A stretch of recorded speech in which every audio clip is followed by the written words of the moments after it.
ఓడిపోయిన రాజులను పట్టుకొచ్చి బందీఖాన్లో వేయడం, చంపేయడం ఈ ఆనాడు మధ్యకాలంలో చేసేది అధ్యక్ష. శాసనాలు జరిపేయడం, రాజముద్రలు మార్చడం ఒకప్పుడు జరిగేది. ఇవాళ ఇవన్నీ ఎందుకు చెప్తా ఉన్నా అంటే 15 నెలలుగా రాష్ట్రంలో ఒక విపరీత ధోరణి చూస్తా ఉన్నా అధ్యక్ష. ఆనవాళ్ళు జరిపేస్తా, కేసీఆర్ ఆనవాళ్ళు ఉండొద్దు, ఈ శపథాలే ఇవాళ ఈ రాష్ట్రానికి శాపాలు అవుతా ఉన్నాయి. నేను ముఖ్యమంత్రి గారికి కోరుతా ఉన్నా, పాలకుడికి కావాల్సింది కక్ష కాదు. మీరు చిన్న వయసులో ముఖ్యమంత్రి అయినారు, సర్వ్ చేయండి, మంచిగా సర్వ్ చేయండి, ఇచ్చిన ప్రతి హామీ నిలబెట్టుకోండి, తప్పకుండా మళ్ళీ ప్రజలు అనుగ్రహించిన ఆశ్చర్యం లేదు. కానీ మీరు ఇదే రకంగా పోతే కేవలం కక్షతో, పగతో, ప్రతీకారంతో తుడిచేస్తా, చెరిపేస్తా, కూల్చేస్తా అంటే మాత్రం మీరే నష్టపోతారు, మాకేమి కాదు అధ్యక్ష. అధ్యక్ష, పేరు ప్రఖ్యాతులు పెంచుకోవాలంటే, లాంగ్ లాస్టింగ్ లెగసీ ఉండాలి అంటే తప్పకుండా మంచి పనులు చేయాల్సిందే. చేయండి, మాకంటే ఎక్కువ చేయండి, మేము కాదనట్లేదు. కానీ రివెంజ్ పాలిటిక్స్ వల్ల రాష్ట్రం ఆగమవుతుంది, సంక్షేమం నుంచి సంక్షోభం దిక్కు పోతున్నది. నేను చెప్పలే, మీరే చెప్పిన ముఖ్యమంత్రి గారు, నిన్నగాక మొన్న మీరే చెప్పినారు. స్టేషన్ గన్పూర్లో గౌరవ ముఖ్యమంత్రి గారు కొంతమంది ఏమనుకుంటారంటే సమయానుకూలంగా సలహాలు సూచనలు ఇవ్వడానికి ఉంటాయి, పాటించడానికి ఉండవు అని అనుకుంటారు.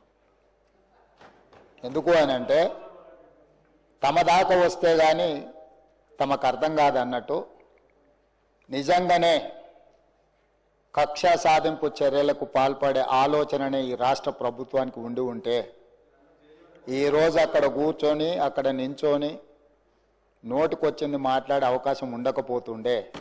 చెంచల్గూడనో చెర్లపల్లిలో మమ్మల్ని ఎక్కడైతే పెట్టినరో డిటెన్షన్ సెల్లో ఎవరిని కలవకుంటే నిర్బంధించినరో అక్కడనే మీరుండేటోళ్ళు.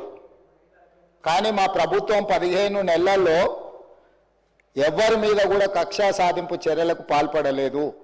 అధ్యక్ష, డ్రోన్ ఎగరేసిందని, డ్రోన్ ఎగరేస్తే ఎవరైనా అనుమతి తీసుకోకుండా ఒక డ్రోన్ ఎగరేస్తే ఆ డ్రోన్కు 500 రూపాయలు ఫైన్ వేస్తారు అధ్యక్ష. కానీ పార్లమెంట్ సభ్యుడిగా, కాంగ్రెస్ పార్టీ వర్కింగ్ ప్రెసిడెంట్గా నన్ను అరెస్టు చేసి జైలుకు పంపించి మామూలుగా దానికి 500 రూపాయల ఫైన్ ఉంటే బిలో 7 years ఉంటే రిమాండ్కే పంపరు, పోలీస్ స్టేషన్ బెయిల్ ఇవ్వాలి. కానీ అధికారాన్ని అడ్డం పెట్టుకొని అన్ని రకాల వ్యవస్థల మీద ప్రభావితం చేసి చెర్లపల్లి జైలుకు పంపించి నక్సలైట్లు, ఐఎస్ఐ తీవ్రవాదులు ఉండే డిటెన్షన్ సెల్లో ఒక కాంపౌండ్లో ఏ ఒక్క ఖైదీని లేకుండా 7 ఫీట్ల బై 12 ఫీట్లు ఉంటే అందులో 3.5 ఫీట్లు పండుకోవడానికి దిమ్మె ఉంటుంది, ఒక చిన్న బాత్రూమ్ ఉంటుంది అధ్యక్ష. 16 రోజులు డిటెన్షన్ సెల్లో ఒక్క మనిషిని చూడకుండా నన్ను నిర్బంధించిన ఆ కోపాన్ని దిగమింగుకొని రాష్ట్ర ప్రయోజనాల కోసం ఈరోజు పనిచేస్తున్నా అధ్యక్ష. రాత్రిపూట పడుకోవడానికి లైట్ బంద్ చేయకుండా ట్యూబ్ లైట్లు ఆన్లో పెడితే అది ఓపెన్ ఎయిర్ జైల్, ఇంతింతలో బల్లులు, 7 ఫీట్లలో 3.5 ఫీట్లు దిమ్మ ఉంటే దిమ్మ మీద పడుకుంటే ఇంకొక 3.5 ఫీట్లు గ్యాప్ ఉంటుంది. లైట్లు బంద్ చేయకుండా లైట్లు ఓపెన్ పెడితే అధ్యక్ష ఇంతింతలో బల్లులు 20-30 పైన ట్యూబ్ లైట్ ముందు పురుగులు తిరుగుతుంటే అది ఓపెన్ ఎయిర్ జైలు కాబట్టి పురుగులు వస్తే పురుగులను తినడానికి బల్లులు పరిగెత్తుతుంటే ఏ ఒక్క రోజు రాత్రి కూడా పడుకోకుండా మేల్కతో కూర్చున్న అధ్యక్ష. బయట కానిస్టేబుల్ లైట్ బంద్ చేయవా పడుకుంటా అంటే లేదు సార్ పైనుంచి ఆదేశాలు ఉన్నాయి, ఆ ట్యూబ్ లైట్లు బంద్ చేస్తే మీరు పడుకుంటారు కాబట్టి ట్యూబ్ లైట్లు ఆన్లోనే పెట్టమని. ఆ ట్యూబ్ లైట్ స్విచ్ బయట ఉంటుంది అధ్యక్ష, లోపల ఉండదు. ఆ చిన్న బాత్రూమ్ చిన్నది, కూర్చుంటే బయటకు కనిపించేటట్లుంటుంది అధ్యక్ష. ఒకసారి నేను ఎమ్మెల్యేల హోమ్ కూడా నా దగ్గర ఉంది కదా, ఎమ్మెల్యేలను నేను తీసుకెళ్తా, మంత్రులను తీసుకెళ్తా.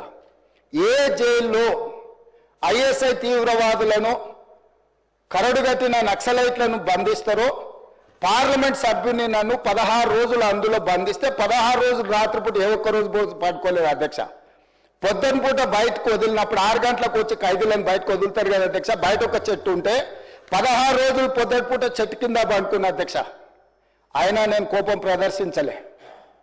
ఇవన్నీ కూడా దేవుడు అనేటోడు ఉంటాడు, చూస్తాడు, అంతకు 4 ఇంతలు అనుభవిస్తారని నేను అనుకున్నా. సరిగ్గా నేను ప్రమాణ స్వీకారం చేసే రోజే నా మీద కక్ష సాధించిన వాళ్ళని దేవుడే చూపించి దవాఖానలో షరీక్ చేపించిండు అధ్యక్ష. నేను ఎవరిని ఏం అనాల్సిన పని లేదు. మొదటిసారి నన్ను జైల్లో ఎన్ని రోజులు పెట్టిండ్రో వాళ్ళకి తెలుసు.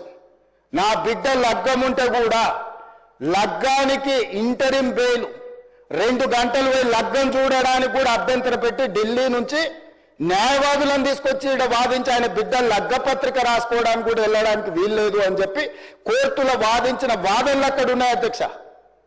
కోర్టు నాకు కండిషనల్ బెయిల్ ఇచ్చింది అధ్యక్ష. చెర్లపల్లి జైలు నుంచి ఎన్కన్వెన్షన్ ఫంక్షన్ హాల్కి పోయి నా బిడ్డ లగ్గపత్రిక రాసుకొని అక్కడి నుంచి సీదా మళ్ళీ చెర్లపల్లి జైలుకు పోయిన అధ్యక్ష. రాజకీయ కక్ష సాధింపు మీద నాదా? నా బిడ్డ లగ్గానికే పోకుంటే నన్ను అడ్డుకున్నా ఎవరికైనా అధ్యక్ష, మన పిల్లల కంటే మనకేముంటుంది అధ్యక్ష ఈ భూమి మీద? నా బిడ్డ లగ్గానికి లగ్గపత్రిక రాసుకోవడానికి కూడా అడ్డుకుంటే కూడా నేను మిమ్మల్ని ఏమనలే. నేను పార్లమెంట్ సభ్యుడిగా ఉంటే, పార్టీ వర్కింగ్ ప్రెసిడెంట్గా ఉంటే ఎవరో జర్నలిస్టు డ్రోన్ ఎగిరేసి వాళ్ళ విలాసవంతమైన బంగ్లాల వివరాలు తీసుకొచ్చి నాకు అందిస్తే వాటిని పత్రికలకు విడుదల చేసిన పాపానికి నన్ను అక్రమ కేసులు పెట్టి అదే చెర్లపల్లి జైల్లో డిటెన్షన్ సెల్లో పెట్టారు అధ్యక్ష. 16 రోజులు నిద్రలేని రాత్రులు గడిపిన పార్లమెంట్ సభ్యుడిగా, పార్టీ వర్కింగ్ ప్రెసిడెంట్గా అయినా నేను కక్ష చూపించలేదు అధ్యక్ష. నిజంగానే నేను కక్ష చూపించదలుచుకుంటే మీ కుటుంబంలో ఒక్కరు కూడా బయట ఉండరు అధ్యక్ష. అందరు చెర్లపల్లినే. నేను ఎలా ఎన్నికల ముందు చెప్పినట్టు మీకు డబుల్ బెడ్రూమ్ ఇల్లు మీరు పేదలకు కట్టియలే, మీ గ్యారంటీ కట్టిస్తే మీ కుటుంబానికి డబుల్ బెడ్రూమ్ ఇల్లు అని చెప్పుంటే అధ్యక్ష. ఎన్నికల హామీలు అమలు చేయలేదంటుంది కదా అధ్యక్ష. ఎన్నికలప్పుడు ఈ హామీ కూడా ఇచ్చిన. ఆ కుటుంబానికి చెర్లపల్లి జైల్లో డబుల్ బెడ్రూమ్ కట్టిస్తా, కొడుకు కోడలు అల్లుడు బిడ్డ ఉంటే వేరే వేరే ఎందుకుంటారు, అందరినీ కలిసి ఒకటే దగ్గర ఉండేటట్టు కట్టిస్తాను. కానీ ఆ హామీ కూడా నేను అమలు చేయలే. ఎందుకంటే నేను విఘ్నత ప్రదర్శించాలనుకున్నా. ఈ అధికారం ప్రజలు ఇచ్చింది ప్రజల సంక్షేమం కోసం, తెలంగాణ రాష్ట్ర అభివృద్ధి కోసం, పారదర్శకమైన పరిపాలన అందించడం కోసం నాకు అధికారం ఇచ్చిండ్రు. ప్రజలు ఇంత పెద్ద అధికారాన్ని, ఇంత పెద్ద బాధ్యతను ఈ వయసులో నాకు అప్పచెప్పింది నా కోపం కోసమో, లేకపోతే నన్ను నా పట్ల వాళ్ళు వ్యవహరించిన విధంగానే వాళ్ళ పట్ల నేను వ్యవహరించడానికి ప్రజలు నాకు అధికారం ఇవ్వలేదని విచక్షణను ఉపయోగించి ఈరోజు కూడా వాళ్ళ మీద ఇంతవరకు అక్రమ కేసులు పెట్టలేదు అధ్యక్ష. కానీ సొంత పార్టీ ఆఫీసులో కూలీ మనుషులను తెప్పించి రికార్డ్ చేయించి పచ్చి బూతులు మీరు తిట్టిస్తే కూడా చెంపలు వలగొట్టేంత శక్తి ఉన్నా సంవయనంతో ఊరుకున్నా అధ్యక్ష. ఎవరైనా బజార్లో ఏదైనా మాట్లాడితే మాట్లాడిన దాన్ని కూడా సెన్సర్ చేస్తాం. బూతులు మాట్లాడినప్పుడు ఒక బీప్ పెడతాం అధ్యక్ష, టెలికాస్ట్ చేయొద్దని. కూలీ పైసలు ఇచ్చి కిరాయి మనుషులను పెట్టించి మీరు పచ్చి బూతులు మాట్లాడిచ్చినా నేను ఏమాత్రం కూడా కక్ష సాధింపు చర్యలకు పాల్పడలేదు అధ్యక్ష. కాబట్టి ఈరోజు మేమేదో కక్షా చర్యలకు పాల్పడుతున్నట్టు, మేము కక్షా చర్యలకే పాల్పడితే ముఖ్యమంత్రికి ఉన్న విశేషమైన అధికారాలతో మీరు ఒక్కరైనా బయట ఉండేటోళ్ళ? ఈరోజు తెలంగాణ సమాజం అన్నిటిని గమనిస్తుంది. ఎక్కడికి వెళ్ళానని అడుగుతున్నా, ఇంకెన్ని రోజులు బయట వదిలేస్తావన్నా తీసి లోపలే. అసలు నువ్వు లోపలేస్తావనే కదా నీకు ముఖ్యమంత్రి పదవి చేసింది, నువ్వెందుకు ఇట్లా సమయం పాటిస్తున్నావు లోపలేయమంటే కూడా నేను ఏ రోజు కూడా అటువైపు పోయలేదు అధ్యక్ష.